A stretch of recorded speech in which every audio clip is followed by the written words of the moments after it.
Welcome to our very first look here on the TDi Media YouTube channel at the Disklok Civic Cup. 35 drivers have signed up for the 2019 campaign. 27 are here this weekend.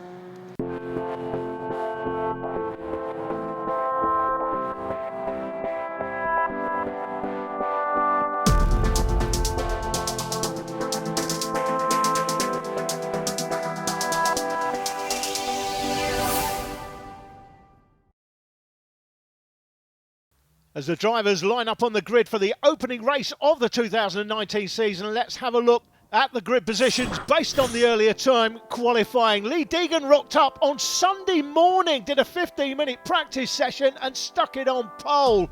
He was just 13 thousandths ahead of Danny Hobson. Dan Reason in the 77 car in third place. My pre-season pick as the championship favourite, Jason Ballantyne, has a 30-kilogram penalty after the Friday dyno test revealed a slightly overpowered engine. He's not happy with that, and neither is his dad Mike. The 60-year-old Mike Ballantyne down there on P24, he's got a similar penalty. He's not raced for 32 years. Here's your race commentator, Jake Sanson.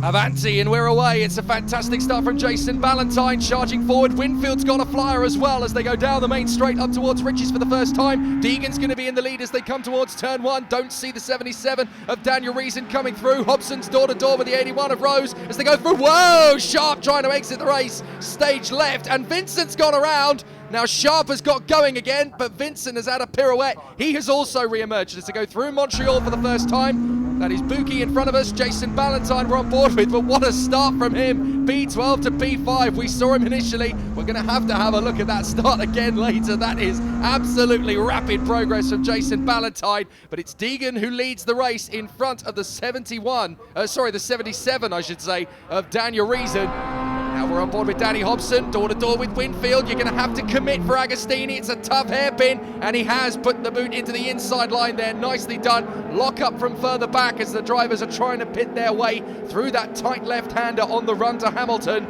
Now let's go and have a look on board with a few of the starts. Here's Morgan Bailey on the inside line. Now I think it was him that nudged Vincent. He's trying to get the inside line. Look, the roll of the car, it just nudges the rear quarter of Vincent's car. There's nothing that either of them could do about it. Completely unintentional. Bailey, the camber of the car, it just twisted across to the left side. We're on board with Chris Mullen. Initial fair start, a couple of drivers making a bolder one. But Mullen is going to get to see a brilliant view of Sharp going wide at turn one. Through Riches. And there he goes. You can see the dust is kicked up, but he has got going again. Vincent goes around, and Mullen, that was well avoided actually. He picked his moment beautifully to avoid the contact. So back through the far side of the circuit, they're now making their way through Nelson and up to the bomb hole. We're watching Paul Taylor as he makes his way through the bomb hole and up towards that long flowing right-hander at Coram. A very tricky corner. You have to blend the power and roll off the throttle. Now let's see what happened to Ben Sharp. On board with Bruce Winfield, he made that killer start. There goes Ballantyne charging away. And watch stage left because Sharp is about to get sideways. That's him in front of us. Whoa! Sideways he goes. I wonder if he actually nudged the door of the driver coming through. But here is Lee Deegan across the line leading from Reason, Rose, Buki, Ballantyne, Wright, Hobson, and then it is Winfield versus Camp. Here they come towards us actually. Winfield just in front of Alistair Camp, the former Trent Raceway driver. That's club racing on the short ovals. And he's transitioned to this world of the Civic Cup very nicely over the years. Danny Hobson putting a bit of pressure on the man in front. That is Wright. So Phil Wright wanting to get himself further up the order. Not a bad position he's in at the moment, P6. Well, Hobson wants to get further up the field as well as they go through through Palmer, sorry. Oggies is further round the lap. Palmer, that very tricky left-hander, and then up towards Agostini. So Dan Reason, the privateer, running in second position. Still one of those forms of motorsport on the road circuits where you can run as a private entry. You can run as a team or as a privateer, running and setting up the car yourself. Up towards Hamilton. Through that left-hander, you have to come off the throttle. Some drivers choose to brake, others just blip the throttle and let the momentum of the car power through. Now into Oggies, definitely a braking point this. Lots of curb used by the drivers as they come up towards Williams. This very quick right-hander, you have to come off the power, but you heard initially there, the second you get towards the apex, you're back on the power. You have to generate that throttle as Camp gets a little bit squirrely onto the curbs in pursuit of Winfield, and now they go down the Bentley straight up towards the left-hander named after one of Britain's top Formula One drivers, Martin Brundle. Under the bridge they will come. This is Bailey as he heads to the braking zone. You have to brake quite early for Brundle, but you can carry a lot of speed, and up the inside there, Sharp. Goodness me, he's having a busy day at the office, isn't he? And on two wheels, goodness me, through Nelson. He is pushing proper hard. You really do get sideways in these cars. Great to see the travel and momentum of these cars. As up the inside of Hobson comes right, and Hobson nearly loses it. That's a quorum, that's a brave overtake from Wright. You've really got to be proper brave to make that one stick as they go into Murray's and down the centre straight once again. Back on the power. You generate a lot of speed on this centre straight. Hobson running a great run. Still Deegan from Reason, then Rose. So Rose is there in third position in front of Buki, but Sharp in front of Bailey. That's the big move from the first couple of laps. He's up in the 10th position. We're on board with Jason Ballantyne. That is Buki up in front, trying to get past Rose, who is defending. Well, that's the Colin McRae racing line, isn't it? Sideways he goes, and Buki gets on the inside line, and they're going to run door to door towards Palmer. This is not settled yet. Morgan Bailey getting up the inside at Montreal. He's going to go very close indeed as they run door to door, but Sharp is going to have the momentum onto the inside line. He takes it to the inside line, but he will get a wider berth out of the corner. This is a cracking battle, and up the inside, that's going to be a position change. Ballantyne gets there on the inside of Buki. He might get Rose as well. Into third, does he? They are so close together, almost flirting door handles. Up towards Hamilton. Rose is going to commit. Ballantyne's still there to the inside, and he gets the place. Goodness me. And now here comes Buki for more action round the outside at Oggies. God, that is brave. He's not going to make it stick, though. Buki's going to hold on to it. And I'll tell you what, that is some big gusto from the Civic Cup. Whoops, and that's a bit of a moment there further back. Now that is Carter, unfortunately. So Craig Carter going a little bit wide out of Agostini. Manages to get the car going again. All of this is academic for Deegan up front. 2017 champion, leads the way in race 1 of 2019. Into Brundle and into Nelson. Trying to use plenty of curb on the way through both because it gets you nice and straightened up for the run towards the bomb hole. Just watching this battle towards the top 6. Buki still putting in a really good effort. We're on board with Rose again.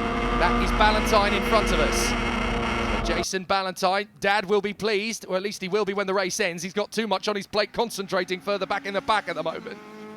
So into Murray's. They come back onto the centre straight. Now Ballantyne really is getting on with this. That's Hobson, who's charging up behind Buki. Ballantyne's got a lot on his plate. He's got to try and shake off Rose. Deegan's still leading. Reason in second. Those two have got fairly clear, to be honest. That battle for third position has really given the rest of the pack a lot to do to catch up to the leaders. But in third, it's now Ballantyne from Rose, Wright, Buki, Hobson, Winfield, Camp, Sharp, Bailey, Taylor and Winkworth. Here's the battle. Ballantyne trying to hold on to that third position. He locks up and goes off wide. Manages to get himself back into position in fifth, but that has cost him 2 places. Through into third goes Rose. Through into fourth goes Wright. So a really tough break there for Ballantyne. So easy to do at Montreal. It's a very dusty part of the circuit, and unfortunately that has not really gone his way. So out of Palmer, up towards Agostini. This is going to be a race-long battle for third position. They are going to be absolutely at this all day long. Trying to get up the inside, that is Buki, defending from Hobson. Alistair Camp has got past Winfield, and he's now in the mix as well. They go back on the power, through to Hamilton. Left-hander, I wonder who that was named after. Up towards Oggies. Wright is having a good run, but here comes Ballantyne for more. Big sideways tank slapper for the man in third place, that is Rose. He manages to get the car stopped on the apex and gets it back under control. Oh, you really have to go very tight into that curb, and you risk hitting that tyre barrier on the inside line, that little stump of tyres on the inside line. But at the moment, it is all fine for Deegan. He leads from Rose. That's Craig Carter, having some difficulties earlier on, but he's managed to get himself together. Now, of course, they are carrying some weight penalties to bring things up to Effectively, it's a BOP, a balance of power essentially. And Ballantyne is carrying a 30-kilogram weight penalty for slightly overpowering his engine after the dyno test, so that basically levels the field. So Ballantyne is still very much in the mix, but you've got to make sure that everything works equally, and he's not been particularly pleased about being hit by such a hefty penalty. But at the end of the day, it is all about levelling the playing field. You've got to be even and fair in this battle. It is going to be a tough fight to the centre straight now. A couple of drivers taking a little bit wide off of Murray's. On board with Ballantyne, he can see this duel for third position unfolding. Deegan and Reason come through. Rose and Wright together. Oh, a warning flag's gone to somebody. Oh, up the inside, that's going to be Brave! And sideways, they're both going to run out wide. Ballantyne needs to keep the power. Rose is off on the grass. Wright cuts back across, holds on to third position. Rose rejoins right in the path of Ballantyne. Oh dear, Rose now goes wide, right through to third, Ballantyne through to fourth as they come off of the Montreal hairpin. Goodness me, my whole life flashed before my eyes then, and I wasn't even in the car. That was a very scary moment through Riches. You've really got to commit to that first corner, and that was pure bravery. So off of Palmer, up towards Agostini, and they're still side by side for fourth position. This is Ballantyne trying to hold on to the inside line with Rose round the outside, and now he's going to be under pressure from Buki. They come back on the power. Oh, Rose again trying to get on the inside of Ballantyne. This is proper motorsport, isn't it? Honda Civics galore at Snetterton in the bold sunshine, and it's great racing into the braking zone for Oggies. Still a good battle. Rose trying to stay with Ballantyne, with Wright threatening to disappear up the road in third. First and second appear to be well settled with a handful of minutes to go. It's a long lap here, don't forget. They're in the 2:13s and 2:14s up front. It's a long lap, the Snetterton 300 circuit. So obviously they're going to put in a very strong race in the second one, but they are going to hope that the second race, they're not going to let Deegan and Reason disappear into the distance. So Rose has now got a lot of work to do from fifth position, having dropped down. And there's still time to play with. There's Sharp with Alistair Camp breathing down his neck. Oops, a bit of a moment there for Hobson as he gets two wheels onto the grass, just in front of Winfield. They come through the right-hander out of the bomb hole, and this is, for my money, the toughest corner on the circuit. Coram, you've got to blend so much throttle through. You blip the brakes, get back on the power, you carry the speed. It's a very tight right-hander, but you're travelling on the throttle all the way through. Then into Murray's, it's very easy to get the braking point wrong for that final corner. And then onto the centre straight, you can see a couple of drivers who've really struggled on the brakes. Now here's Ballantyne to our left-hand side. We're on board with Rose, and he's going to take the position over the line. Wright is third, crossing the line. Rose is just a whisker in front of Ballantyne. He's going to hold the inside line for the first corner. Can he hold the place? Yes, he does. Nice and academic there. But Buki now has a chance up towards Montreal, and if he doesn't make the move, then Hobson is threatening to get up the inside line. There they go. That's Winfield going door-to-door with Buki. Very late braking from Winfield. And he's going to make it right round the outside of Montreal. Goodness me, Buki, I think, got a little bit of a tap there. But that was Winfield making the advantage stick round the outside. We're on board with Morgan Bailey. He's got a bit of a traffic jam up the road in front of him, but the momentum's going to come his way. Sharp turns into him. Well, that was nothing Sharp could do about that. The pendulum swung. He came back to the inside line, didn't realise Bailey was there. Goodness me, we're going to have to look at that one again, because that was a tough moment for Morgan Bailey, but he saved that one beautifully. Sharp was basically trying to get, look, Ben Sharp was trying to get out of the way of these two up the inside line. He cuts back across to the inside, hoping to blend in. He doesn't even see that Bailey is there. Turns in, they clash. Bailey gets to the left-hand side. Look at the car control from Bailey. He got off the power, stabbed back on the throttle, let the car correct itself, and barely lost a second or two. Amazing car control from Morgan Bailey. That really has saved his bacon there as they come down the back straight once again, along the Bentley and up towards Brundle and Nelson. Third position still right, and he really has scampered off into third position as a result of the duel. Fourth place is Rose from Ballantyne, and then Winfield, who's come up to sixth position. There's Buki in seventh, and now we've got Camp battling with Hobson. Alistair Camp has made his way through, and that's good enough for P8 for Alistair Camp. He's had a busy couple of laps to get himself in a position. And as they're going to come through this time by, I think we're only going to get one more lap of this Snetterton circuit, as we are about 1 minute and 42 to go. And it's going to be very, very tricky for anybody to catch up with the leaders, but the good thing is that for race 2, of course, it is a top 10 reverse grid. So at the moment, it would be, well, we'll try and figure out who it's going to be in 10th position as they come across the line, because there's been quite a lot of chopping and changing on this lap. It's Deegan leading from Reason, then Wright, Rose in 4th position, last lap. Ballantyne is in 5th from Winfield, Dookie, Camp, Hobson, and the man who'd start on pole for race 2 is set to be Ben Sharp. So we'll see if he can hang on to that. Not bad considering he went sideways at Riches on lap 1. So not a bad race recovery at all. Into Montreal for the final time. Back on the power. There's Buki trying to get away from Alistair Camp, who really has had a bit of a resurgent streak in this last section of the race. Look at those two out front. Deegan and Reason, they've just plodded on out front, and they've been trading fastest laps. The fastest lap of the race is Deegan on a 2:12.903. There is the other Ballantyne, I believe. That is Mike Ballantyne. Dad is obviously on the other side of the circuit, while son Jason is battling away for the top 3 spot. Winfield and Buki having a great little tussle here for what is now 6th position, because Winfield has made up several places with that bold move around the outside of the hairpin. We go through Hamilton, up towards Oggies, and again, great entertainment, fantastic battling from the Civic Cup. They do this every single time we go out. Doesn't matter where we go in the country, they are absolutely at each other's throats in every race, and this is proper motorsport. The racers absolutely love it in the Disklok Civic Cup. It is a magnificent form of motorsport. It's great race battling, and it's always been this way. Down the Bentley Straight, up towards Brundle and Nelson.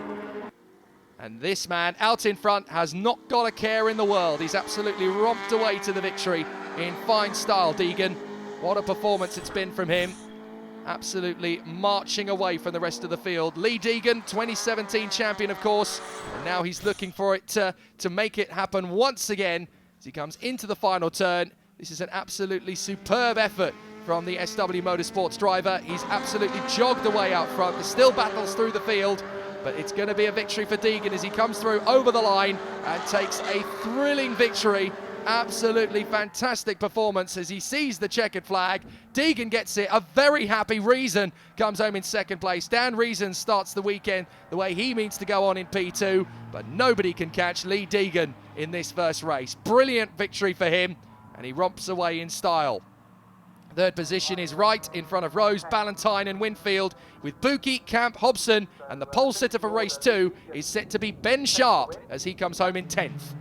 Fantastic racing all the way through the field, and I'm fairly sure there's only one retirement, and that is Martin Dalzell, who unfortunately went out of the race on the first lap. Everybody else has made it through, and without too much difficulty. Perfect start to the season here at Snetterton, and a wonderful race result for the man on the top spot. The 2017 champion is looking to open his 2019 campaign as a champion again in this motorsport season. There's the confirmation of the result. Deegan wins from Reason, with Wright in 3rd ahead of Rose, Ballantyne and Winfield. Buki in 7th place, Alistair Camp in 8th position in front of Daniel Hobson, and Ben Sharp, who is 10th, and he'll be pole for race 2.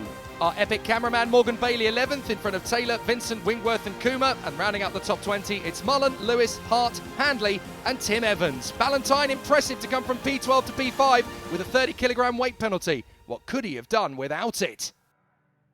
Well, Phil, Lee and Daniel had a fairly quiet race in Civic Cup terms. You didn't, did you? No, not so much. I'd have much rather been up there with them, I think. No, it was a hard-fought race, especially in the heat here as well. There must have been about 10 cars, I think, fighting for that 3rd place earlier on, and how much was survival on your mind in the early stages? For the first 2 or 3 laps, it was try and get a gap from behind, catch the ones in front, and then when we did get there, they were all battling, which then let the pack behind us catch up again, which then brought everything back into us. But no, it's just a case of pick your opportunities and make them stick. That's what we love about this championship, though, isn't it? It's so close, it's so competitive, and so many drivers can legitimately challenge for podiums. Yeah, that's the lovely thing. We've come from hot hatcheries, don't get me wrong, brilliant championship, but everybody's on the same tyres, most people on the same pads, cars are even. It's nice to be back in something competitive where you know if you're winning, you're doing it because you're a decent driver, not because of the car underneath you. Daniel, twice a winner last year, a 2nd place to start off your 2019 campaign. Are you satisfied with that? Yeah, very. Looking at the championship ahead, I wanted to make a good start. I did that, got into 2nd place and just thought, right, keep it cool, try and chase after Lee, which unfortunately didn't quite have the legs, and take it home in 2nd, which I'm happy with, yeah. I think the best news about that race was that you escaped the sort of third place squabble early on. I think there were about 10 cars in a train fighting for that bottom step of the podium, and you kind of had a bit of a quieter time, didn't you? Yeah, early on I had Lewis behind me pretty close. He was putting us under a bit of pressure, and I think he made a small mistake, just gave me a little gap, and then I just latched onto Lee and tried to follow him for as long as possible, and we opened up quite a gap in the end. Another race later on with the reversed grid as well. Are you looking forward to that one, or a bit nervous about starting midfield? It's something from last year I probably need to work on, trying to make my way through the cars to try and get a second podium. Ideally, you want as many points as possible, but we'll see what happens early on. All right, well, best of luck. Thank you very much.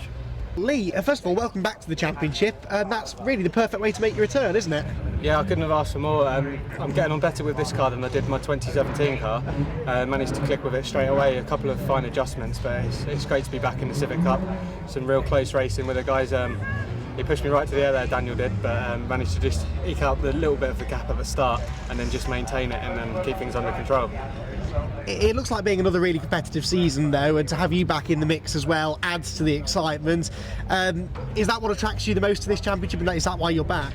Yeah, I mean, it's all control parts. Everyone's locked to 230 brake horsepower. You've got the same weight, so same shots. Everyone's in the same game. It's down to getting the fine setup tuned and then get your head down and see what you can do behind the wheel. So it's a really close championship, and I'm glad to be back. How much do you have to think about tyres on a hot day like this? They're front-wheel drive cars as well, so those front tyres take a pounding, don't they? Well, these MRF tyres are really good. They're quite a new tyre over in this country, but they're out in a lot of series now. They're an Indian tyre, but they seem to have cracked it with the compound. You can push. Obviously, if you push too hard, you're going to get fade towards the end, but you will in any tyre. But yeah, so it's a really good tyre, and it seems to be lasting to the end, so everyone can fight and not have to worry too much about tyres. You sort of escaped most of the early action behind you in that one, but of course for race 2, reversed grid, you're going to be right in the middle of it, aren't you? Yeah, I forgot about that. So starting P10, and hopefully we can have another good race and just keep things nice and clean like the other lads have, and try and get through the trouble. The race 1 result reflects the championship standings. Lee Deegan 4 points ahead of Dan Reason, with Phil Wright, Lewis Rose and Jason Ballantyne giving chase, and all still in the hunt for the title. But Lee Deegan kicks off his campaign in fine style, hoping to reclaim the crown he last won in 2017. In part 2 it gets interesting as Lee Deegan, who won that race there comfortably, has to start on the reverse grid from 10th. Join us in part 2 for race 2 and a feature interview with the Ballantynes, junior and senior.